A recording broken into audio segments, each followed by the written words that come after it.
time no see. So as you may or may not have noticed, it's been a few months since I've uploaded a video.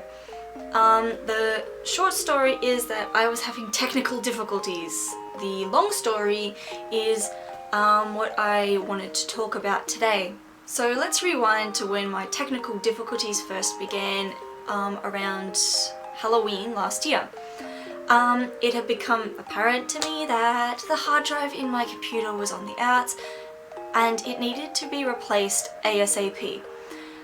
If I were in Australia, this would have at most been a slightly expensive inconvenience, but it would have been my burden alone. In Japan, that's not the case. And this for me has been one of, if not the hardest thing about living in Japan with minimal Japanese, the constant need for outside assistance.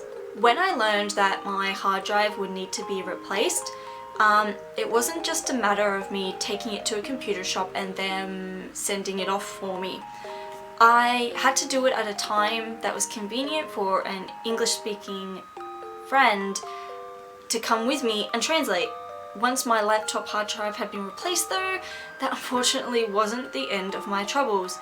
My laptop seemed to be wrestling with the installation of Windows 10, and once again I needed technical advice.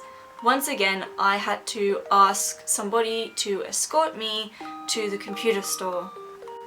And this isn't just the case for very occasional and unfortunate occurrences like your less than 2-year-old laptop deciding to crap out on you. The communication barriers and my general lack of understanding of how specific things are taken care of in this country results in me needing help or advice on somewhat of a weekly basis.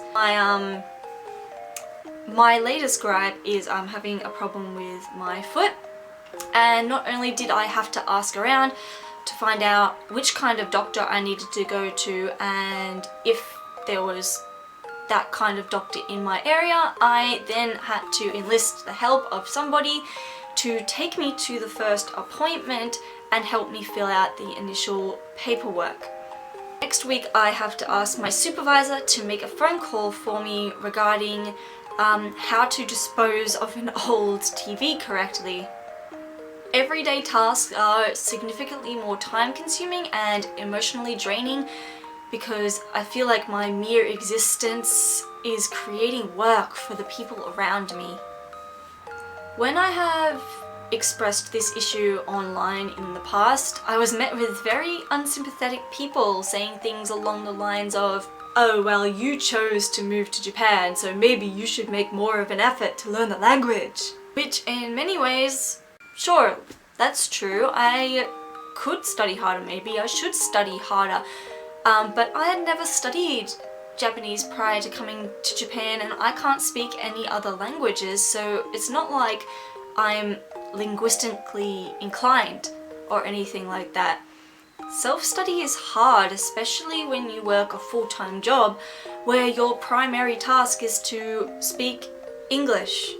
It is my job to speak English and I'm expected to do that all day, every day. I'm not here on a study exchange. Unfortunately, my language learning comes second to my job. And that means, yeah, I've been here for about 18 months and I would still only rate my Japanese skill JLPT N4 or 5.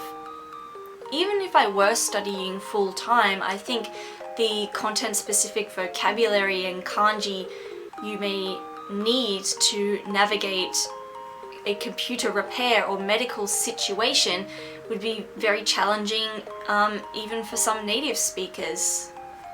So I think this is something anyone aspiring to Japan needs to sit down and have a long hard think about. How do you think you would go not being able to work an ATM by yourself?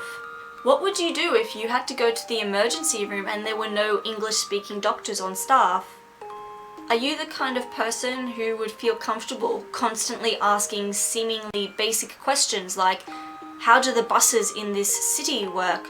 Or where's my nearest cycle repair shop?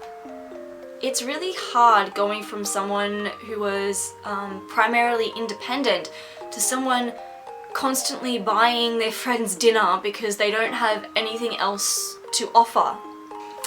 But I'm learning something new every day. Alright, thanks for listening. Bye.